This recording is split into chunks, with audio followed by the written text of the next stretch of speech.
into the stars, searching for secrets that outer space is hiding. But deep underground, within the soil of our own planet, there are literal troves of fantastic things just waiting to be discovered. How can you talk about excavations and not mention Egypt? In 2019, archaeologists uncovered a tomb of a high official in South Saqqara who lived about 4,400 years ago. His name was Kui, and the hieroglyphs on the walls of the tomb recited his many titles, one of which was the sole friend of the pharaoh of the time. The discovery could have been pretty usual for Egypt, if not for the tomb's interior. The walls, the ceiling, and even parts of the floor were covered in hieroglyphs, pictures, and intricate patterns. But what surprised the scientists the most was how well preserved the colors of those images were. Despite the cracks and chips on the walls and the ceiling, they were still bright and vivid, almost as if they had been painted recently. In Israel, a whole city was discovered by archaeologists in 2019. It dated back 5,000 years to the early Bronze Age and was home to about 6,000 people. Millions of tools, fragments of pottery items, and stone vessels were found at the site. Scientists say the city was so huge, it could be called the New York of the period. The megalopolis was carefully planned, with dozens of streets, alleyways, and public and residential areas. Archaeologists state that the citizens used to live and trade not only with different regions, but also with various cultures and kingdoms. Bar Hill is an Iron Age settlement in eastern England, and archaeologists suddenly stumbled upon a very unusual thing there. As they were scouting the area, they looked inside one particular ditch and found thousands of frog bones. Later calculations showed more than 8,000 bones belonged to frogs and toads. There were no signs of damage. The bones lay in heaps and piles. Scientists have no idea what could have drawn so many frogs and toads to a single place. It's known that local people of the time ate frogs, so the settlement's inhabitants could have brought them there. Other versions state that the frogs could have come for the large amounts of insects feeding on the crops, or they may have been looking for a body of water and got trapped in the ditch. As for now, the frog mystery remains unsolved. Not so much mysterious as amusing. A nearly 1,800-year-old insult was found carved in stone, not far from Hadrian's Wall in England. An ancient Roman fort just south of the wall had a lot of writing tablets, but this particular one was especially curious because of its contents. The stone mentioned some Secundinus and said a pretty nasty thing about him.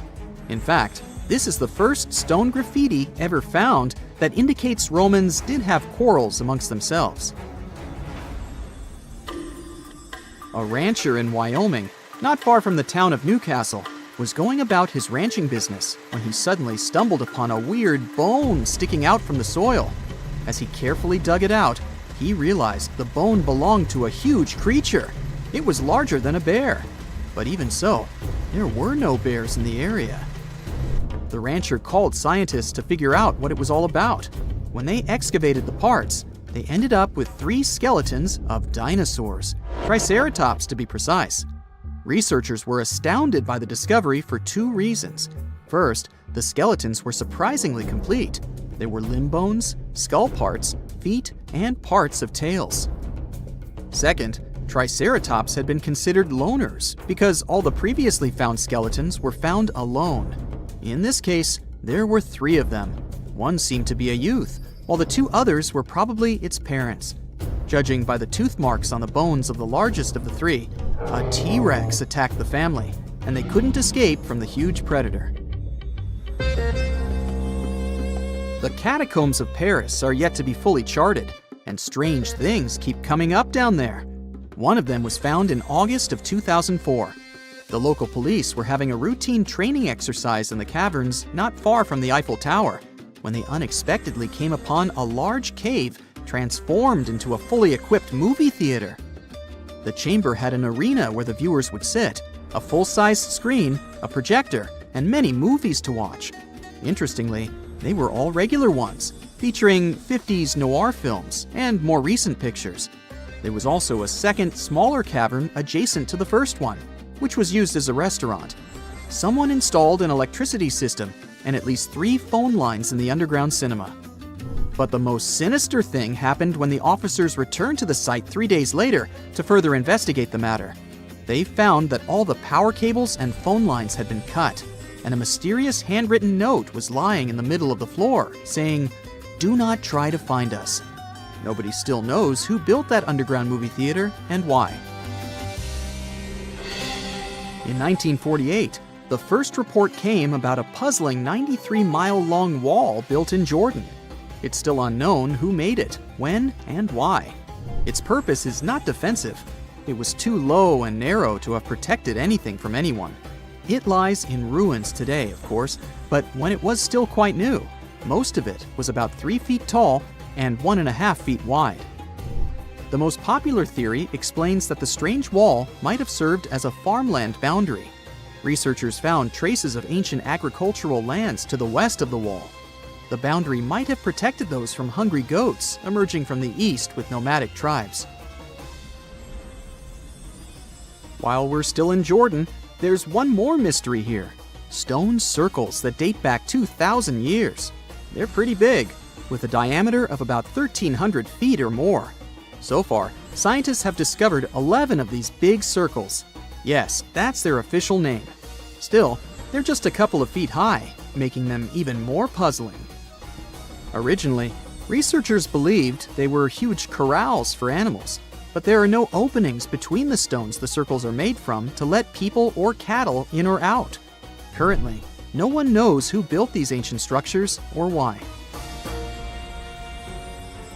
Archaeologists in Glasgow excavated a 5,000-year-old stone slab in 2016 and then buried it again.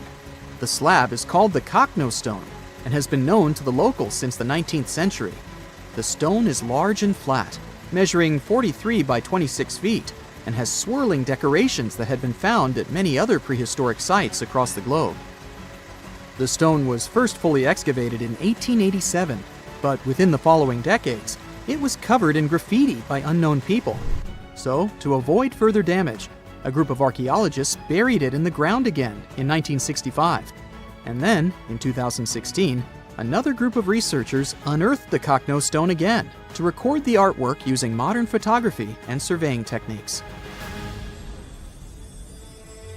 You've heard all about Stonehenge, but what about the Superhenge? In 2015, archaeologists couldn't believe their eyes when they discovered a whole number of stone monoliths just a couple of miles away from Stonehenge. They had once stood upright, but about 4,500 years ago, the wind and erosion of the ground must have pushed them over, which is why nobody had discovered them earlier. Their purpose remains unknown, but scientists have a few theories. It could have been a giant Neolithic monument, or it could have formed a C-shaped arena leading down to the Avon River nearby. The springs and a valley completed the picture, so the Superhenge might have served as some sort of a decoration or even as part of a larger structure combined with the Stonehenge not far away. Okay, what if I tell you that the extraterrestrials we all imagine as little green men may actually look like very normal Earthlings and chill in Europe? This is the Iberian Peninsula, and people living there are under suspicion. Ooh. Here's the reason.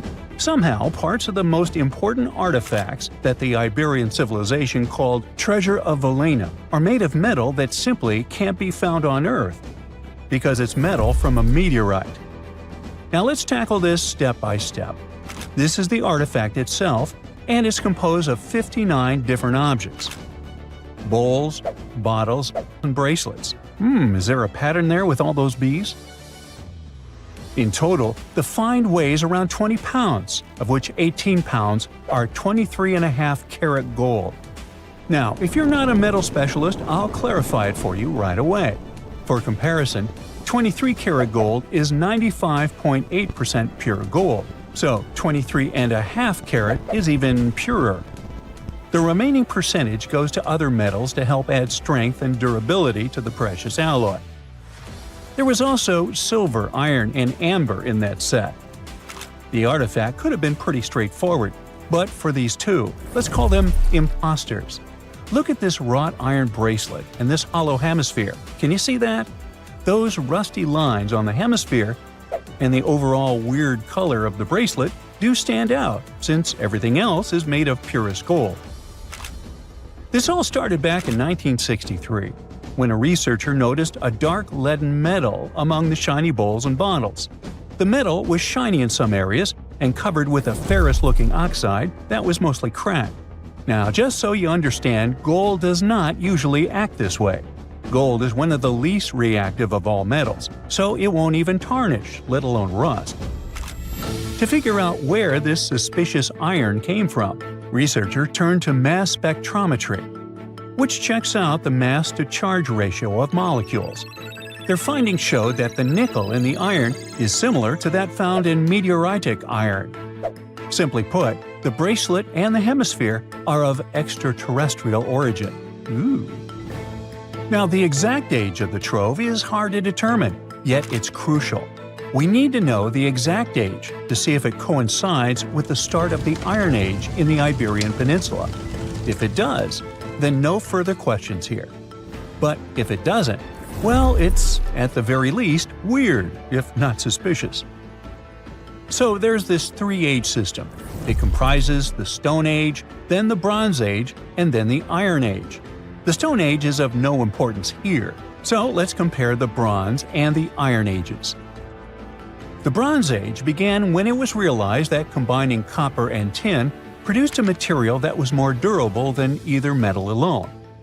This era was all about major upgrades in tools and weapons, but two standout inventions were writing systems and the wheel.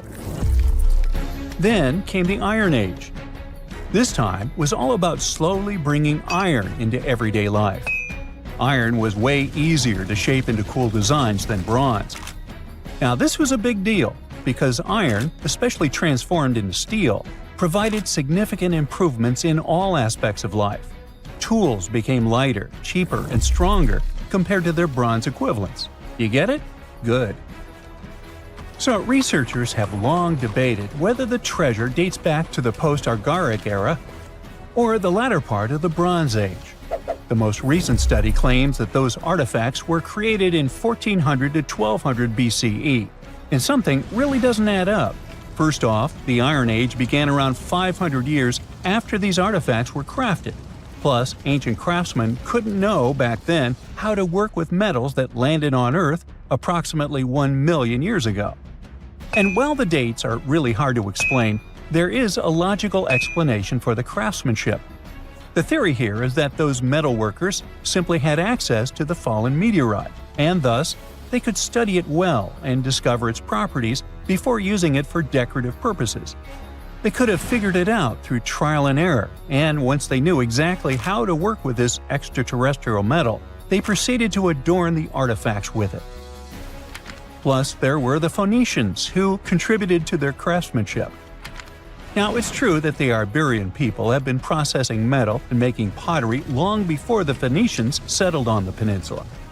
But the arrival of new metalworking techniques and the introduction of the potter's wheel enabled them to produce better quality goods much faster than before. So, we figured out the extraterrestrial origins of the Iberian artifacts. But guess what? This area is still under suspicion. The reason for that is the language they spoke. You see, for most modern languages people use today, there will always be some proto-language.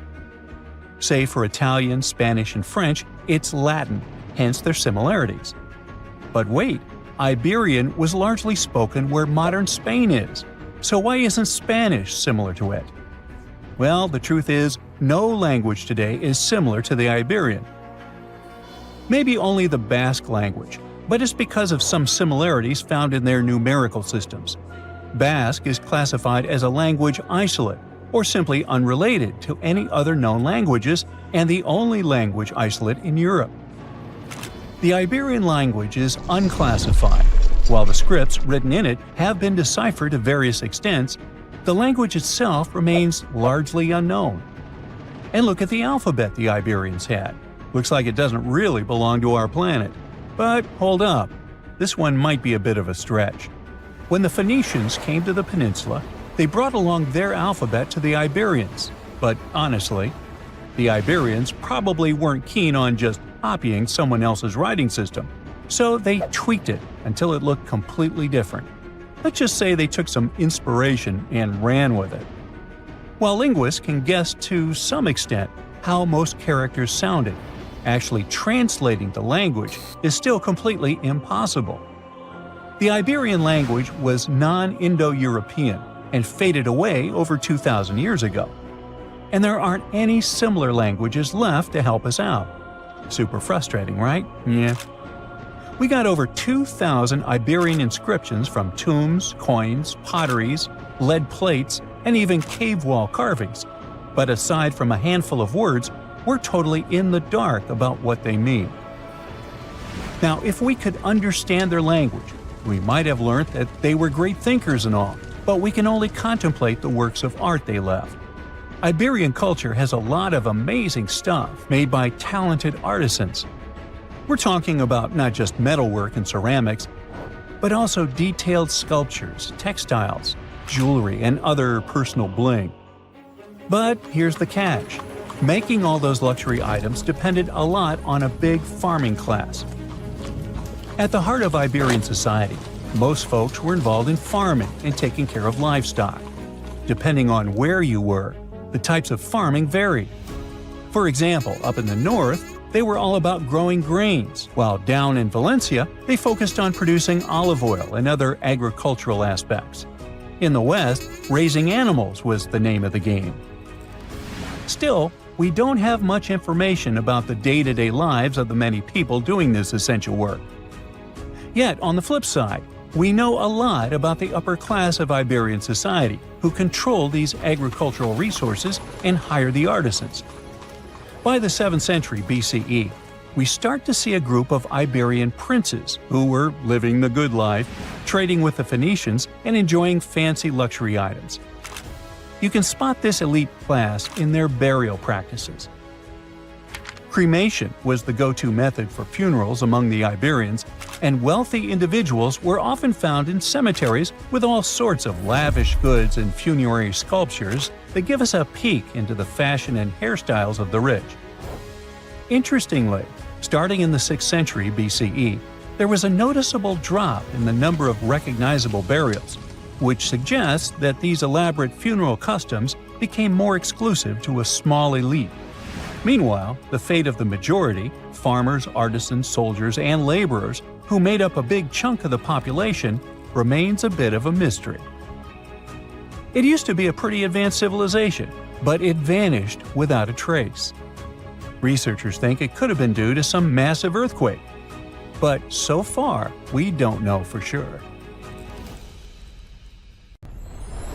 Miles and miles of yellow sand, treeless mountain ridges, and scorching hot sun over your head.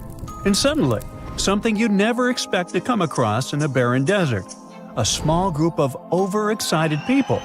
They're as happy as you would be if you had won a lottery. They've just found an ancient tomb, once flooded with its walls in bad shape. But the stuff they discovered inside proves that this is the burial site of one of Egypt's most mysterious pharaohs. Historians have been hunting for his tomb for years, but no one expected it to hide ancient treasures. Fast forward.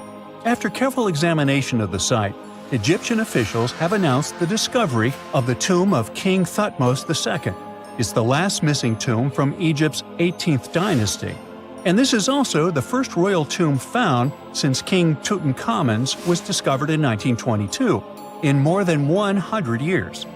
A team of Egyptian and British archaeologists found the tomb in the Theban Mountains area, west of Luxor, near the famous Valley of the Kings. Before this, the site was only known as Tomb C4, but during their excavation, the team found clear evidence proving it belonged to King Thutmos II. Archaeologists actually found the entrance and main tunnel leading to the tomb in 2022.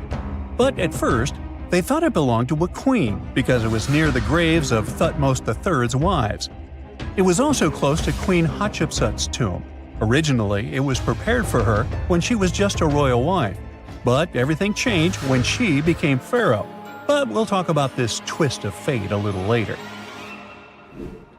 But soon they realized that their discovery was much more significant.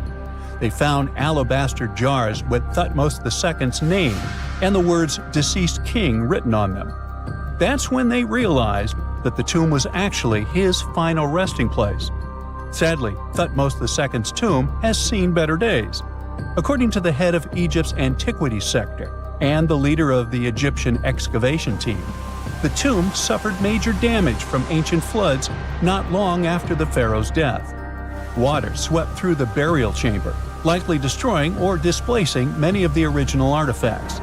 Much of what had been once inside the tomb was moved elsewhere in an attempt to salvage it.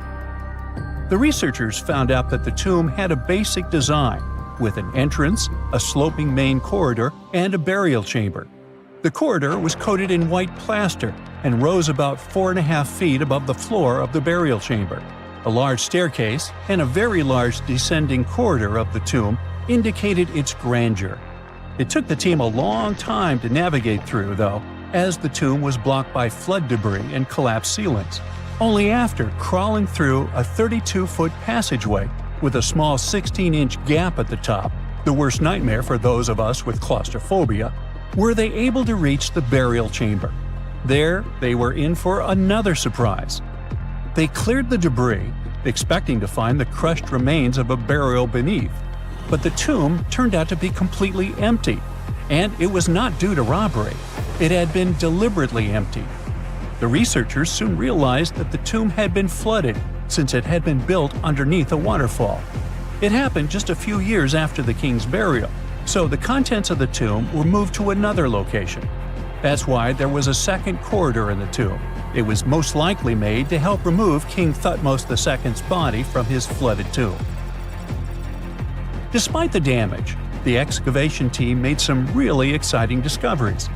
They found traces of mortar decorated with blue inscriptions, yellow stars, and fragments from the Book of Amduat, one of the most significant funerary texts in ancient Egypt. The book was meant to guide the deceased through the underworld, ensuring a safe journey to the afterlife. Now, how about we sneak a peek at ancient Egypt's 18th dynasty? It was all about conquering lands, expanding the empire, and building jaw-dropping monuments. Some of the biggest names from that era, Thutmos I and Thutmos III, both legendary warrior kings who left their mark in history.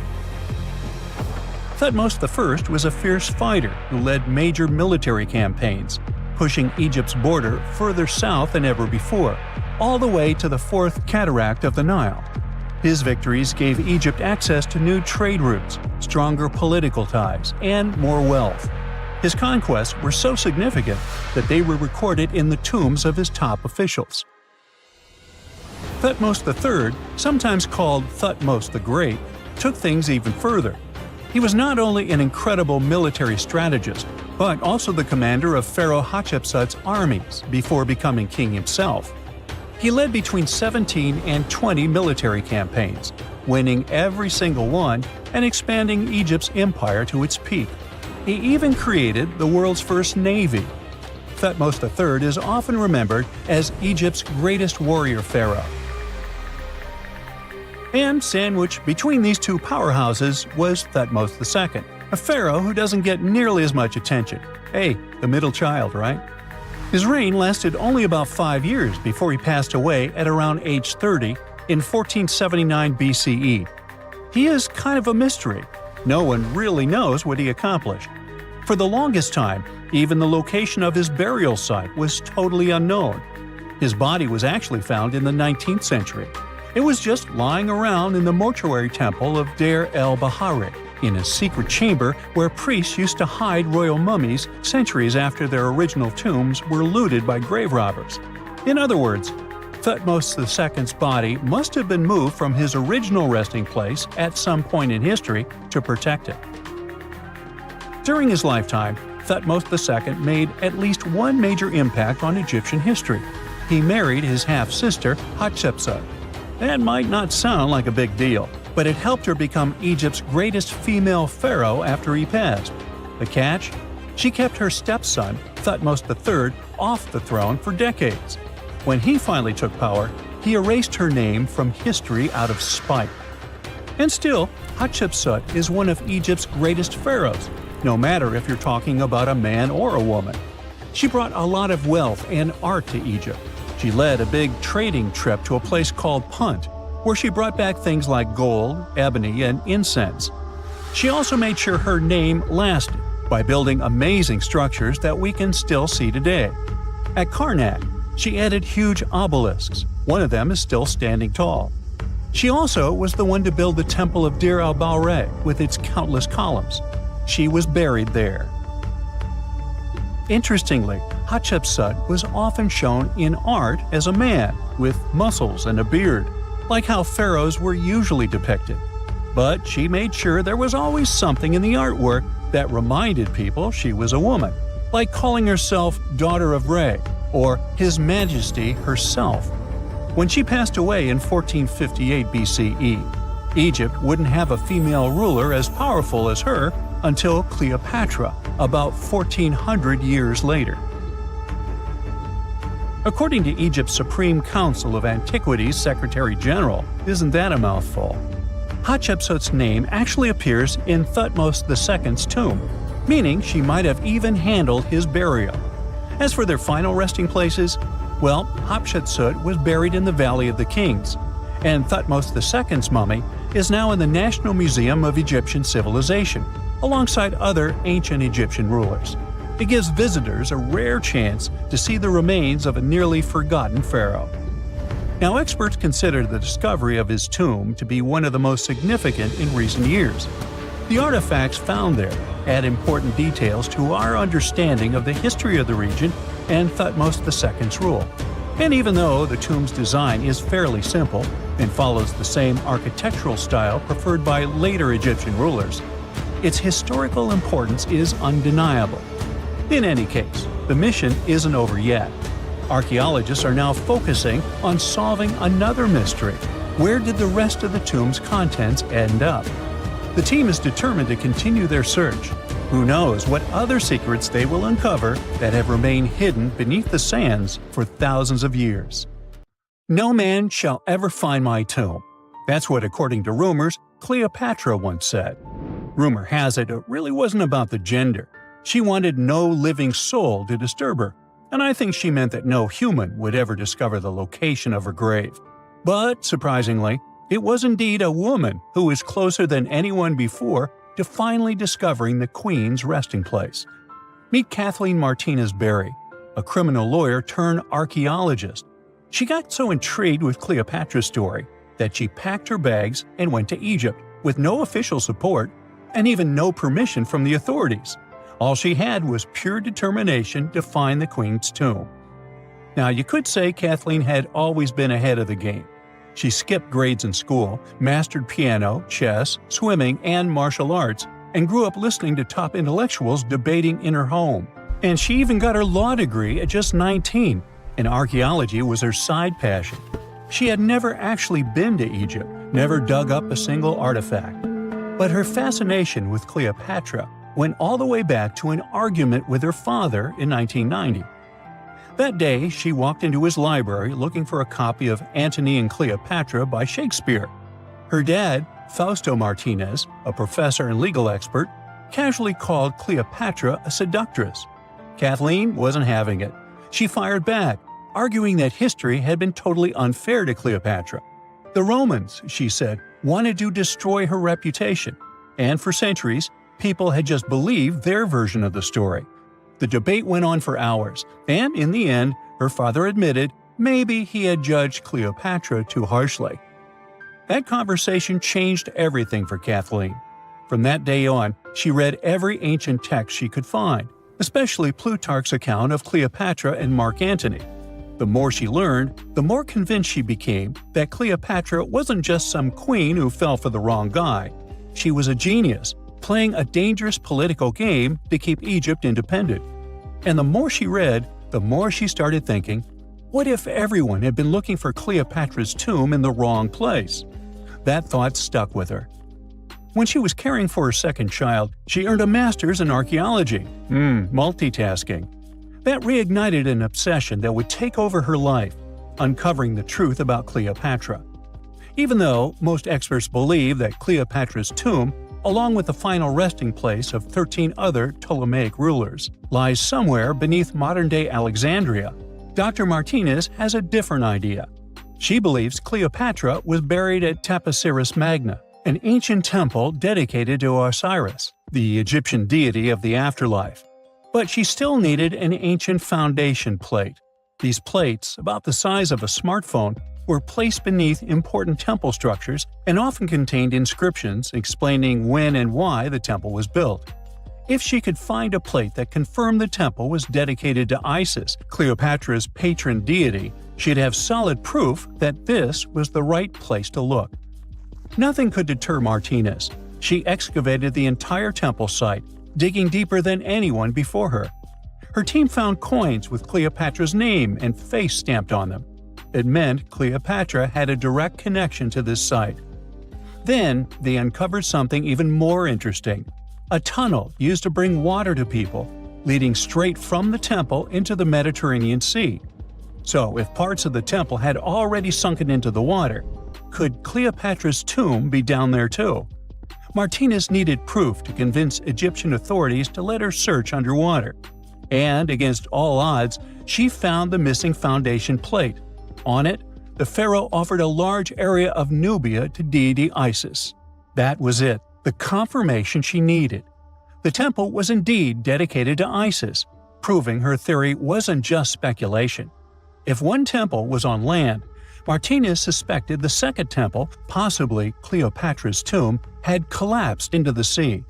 She needed help from experts in underwater archaeology, so she reached out to Robert Ballard, the guy who discovered the Titanic.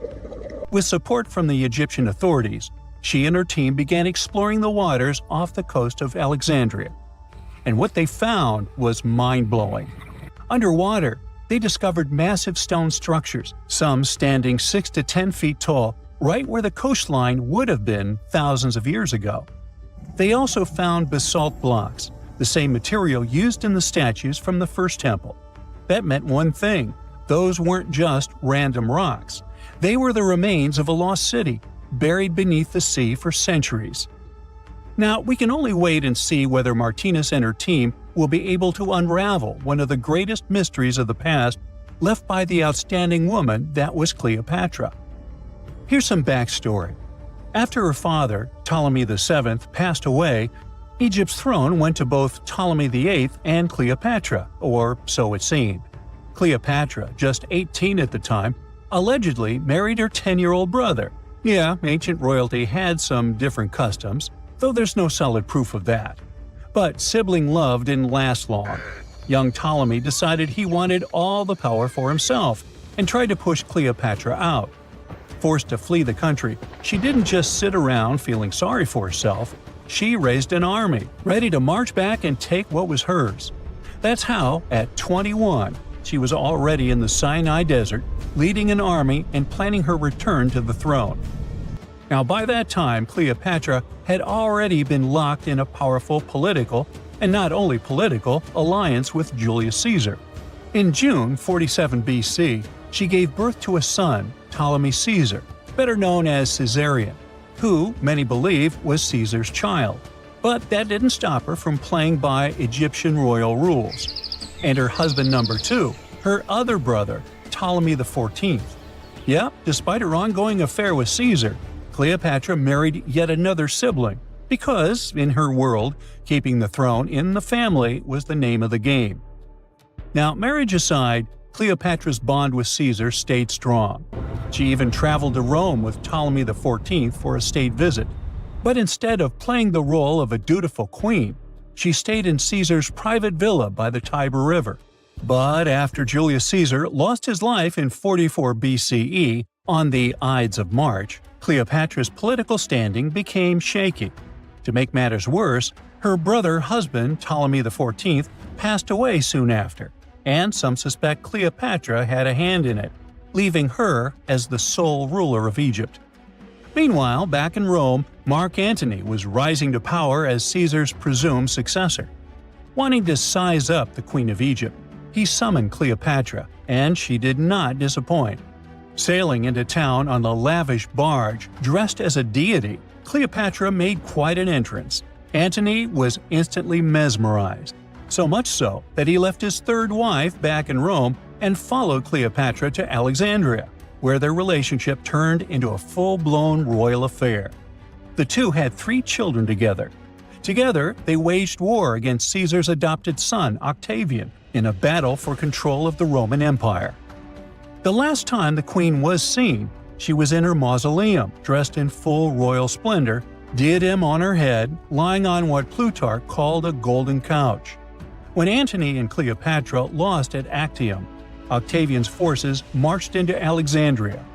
Cleopatra apparently knew the end was near, so she locked herself inside her mausoleum, surrounded by gold, silver, pearls, and priceless art.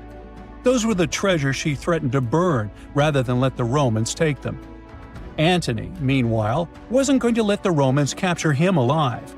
He wounded himself with his own sword, but before he passed away, he was carried to Cleopatra's side. She held him as he took his last breath in her arms. A little over a week later, Cleopatra made her own choice. Rather than face humiliation as Octavia's prisoner, she ended her life. Legend says it was the bite of a deadly asp, though history isn't quite clear on that. At the time, Cleopatra was only 39. Sounds like a rather full life to me. In 1936, British Egyptologist Walter Bryan Emery found a small object in the desert that made people debate whether it was an elaborate stone model of a flying saucer or even a hyperdrive from a spaceship that belonged to some advanced civilization that visited the Earth. Emery spent years excavating sites along the Nile River Valley, especially in the huge ancient necropolis of Saqqara. He found countless treasures from ancient Egypt, and the most bizarre one was definitely from the tomb of a high official, Sabu. Historians don't know exactly who he was for sure. Some sources say he was a king's son. His burial at Saqqara means he was an important figure in the royal court. There are no records from this early period he lived in, so Sabu's role and fate are still a mystery. Inside his tomb, scientists found 7 funerary chambers, each filled with traditional grave goods: animal bones, flint tools, pottery, ivory objects, and stone bowls. And then there was a strange, broken artifact that became famous as the Disk of Sabu. It resembles a shallow, round-bottomed bowl, but with 3 delicately carved, curved lobes spaced roughly 120 degrees apart around its perimeter. These lobes are separated by 3 holes, and at the center, there's a thin tube. The material used to build the disc is meta-siltstone, or schist. This type of rock is fragile, highly porous, and super difficult to carve. It flakes easily and crumbles under pressure.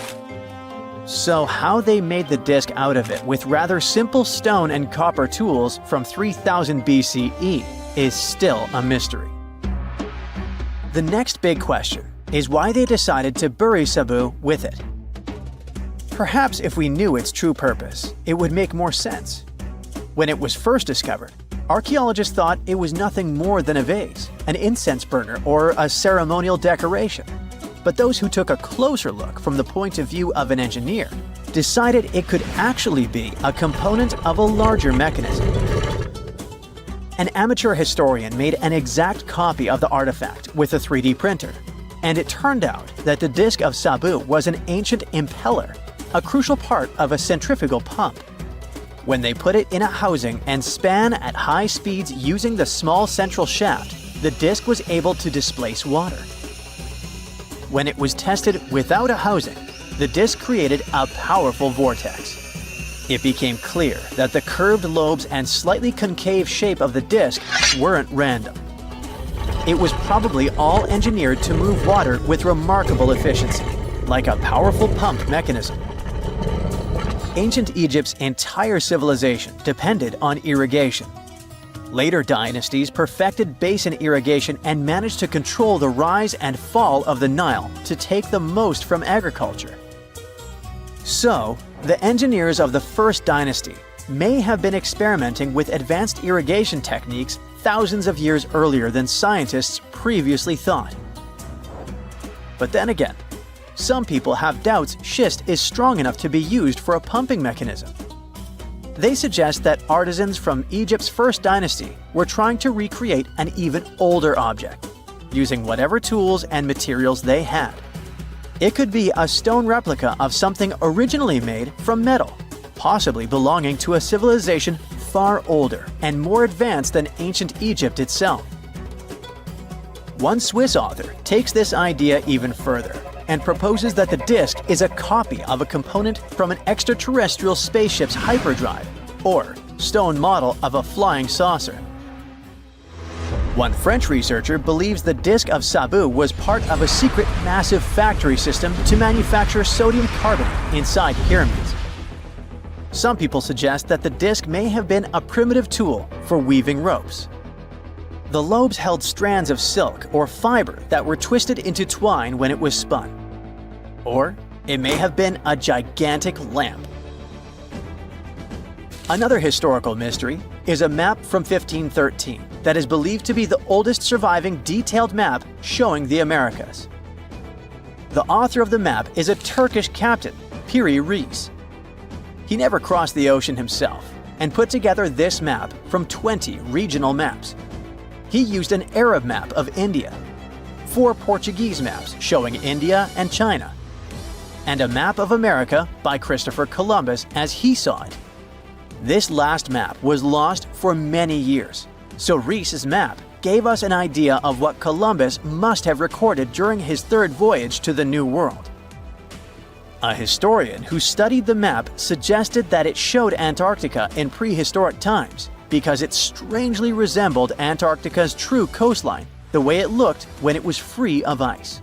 But it was later proven that this idea wasn't right. Another idea that rocked the science world was Klerksdorp spheres. They were found in deposits of mineral pyrophyllite in South Africa and looked like tiny ancient cricket balls with lines around the middle. Back in the 1980s, there was a theory that some super advanced pre-flood civilization we know nothing about had made these spheres. One journalist shared stories about how they rotated on their own in a display case. There was also a TV show that invited a psychic who was telling everyone the spheres were pieces of an ancient spaceship. But according to geologists, these spheres are pretty regular spherical objects formed from different minerals than the surrounding rock. The seam-like lines on them are just imprints from the host rock's layers building up over time. The Klerksdorp spheres come in different shapes, from flattened spheres to distinct disks. As for that episode when one of these spheres spun on its own, the curator of the Klerksdorp Museum cleared that up too. He said that when he put one sphere on its glass shelf when the journalist came to visit, the sphere rotated a bit because it's round. There are some gold mining activities going on nearby, so the land where the museum stands often experiences earth tremors. In a remote part of China, there are some bizarre pipe-like formations known as the Beigon Pipes. A local explorer found them back in 1996 protruding from Mount Beigon and along the shores of Tosan Lake nearby. Some people thought they were the work of ancient guests from other planets. When scientists tested samples of the pipe material, they found out that they contained mostly common minerals, but there was a mysterious 8% of unknown stuff. Some extra tests showed that these pipes had been there before humans. Chinese geologists later visited the site and suggested that these pipes were formed naturally over time. It was probably fossilized tree roots from the area's super green past. It's still a real mystery with no clear-cut answer. While digging a trench along a river in Romania, workers found a wedge, which is now famous as the aluminum wedge of Ajud, or the object of Ajud. Right next to it, there were some mastodon bones. Those distant relatives of elephants lived 11,000 years ago. So some people concluded the wedge is of the same age. The cool part is that it's made of aluminum, but this metal wasn't discovered until the 1800s. This material requires serious heat to produce. The wedge is said to be covered in a thick layer of oxide that's been sitting there for hundreds of years. Some folks believe this wedge must have crash-landed here on a spacecraft from some other planet. Some scientists think it's all a hoax, and others suppose it might be a human-made object with an unknown purpose. That's it for today. So hey, if you pacified your curiosity, then give the video a like and share it with your friends. Or if you want more, just click on these videos